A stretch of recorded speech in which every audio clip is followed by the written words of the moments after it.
서울 송파구 문정동 다세대 빌라가 6,647만 9천 원에 경매 붙여졌습니다. 무려 서울 송파구이고요. 역세권입니다. 지하철 8호선 문정역 장지역 사이에 있고 2층이에요. 서울에 있는 2층 빌라, 역세권. 반지하도 아니고 낡지도 않았어요. 그런데 왜 6,600만 원까지 떨어졌을까? 설명에 앞서 한 가지. 경매하는 사람 어떻게 생각하세요? 지금은 좀 나아졌어요. 인식이. 경매하시려는 분들이 많아졌지만 제가 처음에 경매를 시작하던 20년 전만 해도 뭐 하세요? 예, 경매해요 라고 말하면 생선 경매, 아침에 생선이 배에서 나오면 경매하는 거 있잖아요. 그런 일을 하는 사람이라고 생각하시는 분도 계셨어요. 아니면 공인중개사. 저는 공인중개사라고 얘기한 적이 없는데 경매한다고 하면은 공인중개사인가 보다. 그러면 근데 그게 아니고 법원 경매 있잖아요. 예, 그거 낙찰 받고 이런 일을 합니다. 그러면 대놓고 이렇게 말씀하시는 분도 계세요. 어디 할 일이 없어서. 너무 망한 데 가서 거기서 돈을 벌고 싶으냐.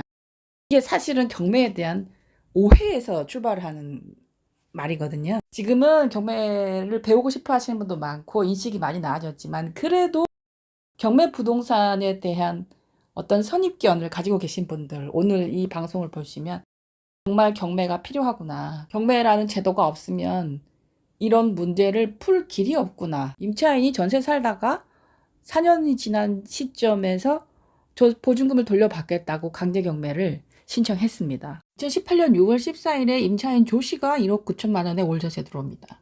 그런데 남 씨가 전세권을 설정합니다. 2억 500에. 그리고 전입신고도 해요. 먼저 전입신고한 조 씨가 존속기간 만기에 경매를 신청했는데 선순위 전세권자가 배당 요구를 하지 않음으로써 이 전세권은 말소 기준 권리가 아닌 것이죠.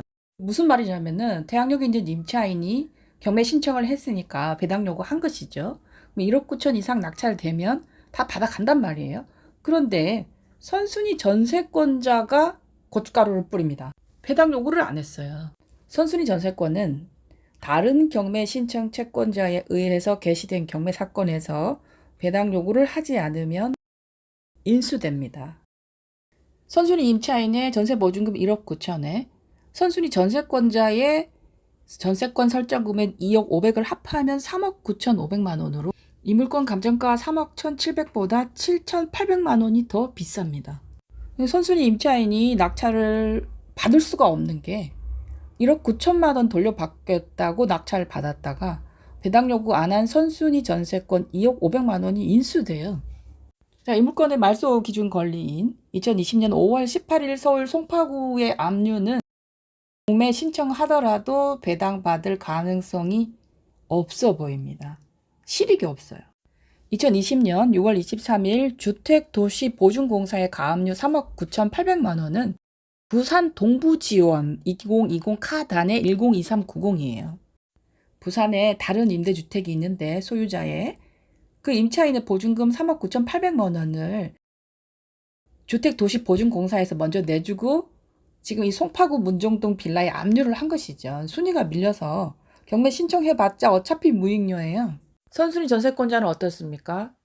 다른 신청 채권자에 의해서 개시된 경매 사건에서 배당 요구를 안 할 것이고 당연히 본인도 경매 신청을 하지 않을 거예요. 왜냐하면 선순위 전세권자가 경매 신청 채권자이거나 다른 채권자에 의해 개시된 경매 사건에서 배당 요구를 하면 말소되니까요.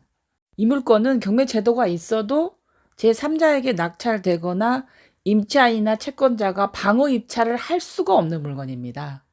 경매가 꼭 필요한 거예요, 여러분. 이사 갈 사람은 이사 가고 빚잔치 하고 싶은 사람은 빚잔치 할 수 있어야 됩니다. 경매라는 제도가 있기 때문에 가능한 것이지요. 이 물건은 안타깝게도 서로 이해관계가 얽히고 설켜서 서로 눈치만 보다가 경매로도 답이 없는 물건이네요.